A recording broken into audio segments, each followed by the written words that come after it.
శ్రీ గురుభ్యో నమః. రామభక్తులందరికీ జై శ్రీరామ్. చరితం రఘునాథస్య శతకోటి ప్రవిస్తరం ఏకైకమక్షరం పుంసాం మహాపాతకనాశనం. అంటే శ్రీరాముని చరిత్ర విశ్వవ్యాప్తంగా చెప్పే 100 కోట్ల శ్లోకాల్లోని ప్రతి అక్షరం మనుషుల మహాపాతకాన్ని హరించే శక్తి కలిగి ఉంటుందని భావం. అందుకే రామ అనే మాటలో రా, ఆ, మా అని 3 అక్షరాలు ఉన్నాయి. రా అంటే రవి, ఇది సూర్యబీజం, చీకటిని తొలగిస్తుంది. ఆ అంటే అగ్ని, ఇది అజ్ఞానాన్ని దహిస్తుంది. మా అంటే చంద్రబీజం, ఇది తాపాన్ని తొలగించి ఆహ్లాదాన్ని కలిగిస్తుంది.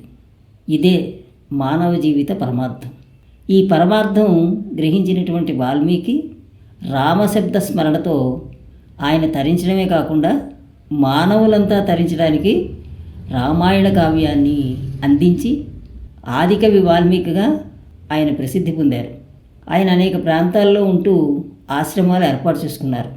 అయితే అవి భూకంపాలు, ప్రకృతి ప్రళయాల వల్ల అనేక భౌగోళిక మార్పులు జరిగి కొన్ని స్థల మార్పులు జరిగాయి. అలా మార్పులు చెందిందే సీతామర్హి భదోహి. ఇక్కడే వాల్మీకి ఆశ్రమం ఉంది. ఇది గంగానది ఒడ్డున ప్రశాంత వాతావరణంలో ఉంటుంది. ప్రయాగరాజ్, వారణాసి జాతీయ రహదారిలో 55 కిలోమీటర్లు ప్రయాణం చేసిన తర్వాత జంగిగంజి మార్కెట్ నుండి 11 కిలోమీటర్లు లోపలికి వెళ్ళినట్టయితే ఈ సీతామర్హి అనే ప్రాంతాన్ని చేరుకోవచ్చు. ఇక్కడ 110 అడుగులు ఎత్తైనటువంటి హనుమాన్జీ విగ్రహం ఉంది.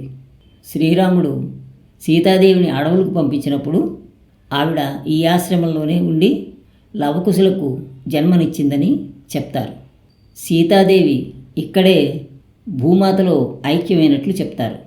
ఆ ప్రదేశంలో ఒక స్మారక భవనాన్ని నిర్మించారు. సీతాకేశవాటికని అలాగే ఉంచారు. ఈ భవనం 2 అంతస్తుల్లో ఉంటుంది.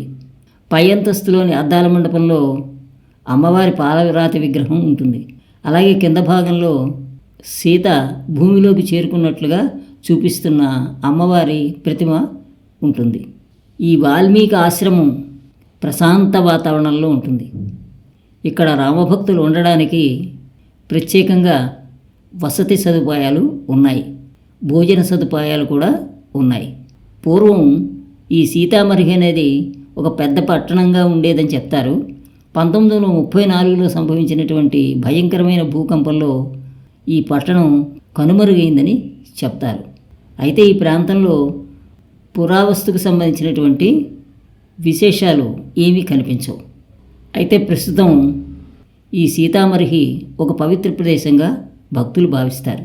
చిత్రకూట్, వారణాసి, త్రివేణి సంగమాలు సందర్శించే భక్తులు ఈ ప్రాంతాన్ని తప్పక సందర్శించడం మంచిది. జై శ్రీరామ్.